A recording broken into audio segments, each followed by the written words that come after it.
why did they not look after you better? I can't tell you that, but that was their decision, management decision at the time. And when you consider what Man City have done, they've got 11 satellite clubs around the world developing talent, and 4 of them won their championships last year, won their titles last year. What they've done, they've gone to another level, Man City, and I think it's fantastic. I mean, And Arsenal could have done the same. if you could turn the clock back, David, would you still have introduced Stan Kroenke to meet the Arsenal board? What were your intentions back then? Of course, we can all be clever with hindsight, but I identified Stan at the time as being a potential buyer, but certainly not just the club, but we had 9.9% of the shares with Granada. Granada, the media company, owned 9.9% of Arsenal shares and Liverpool. And they were up on the market for a year or two, and nobody bought them.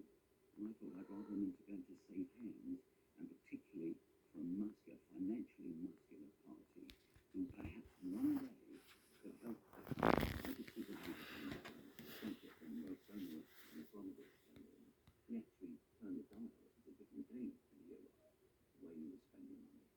And I thought, well, we need to compete. I mean, we had Manchester United, and they had 68,000 people a day, and we only had 36,000 idle. Yeah. We needed a bigger stadium, had to be financed. So when you saw Abramovich on the scene, you almost went in the direction of somebody else.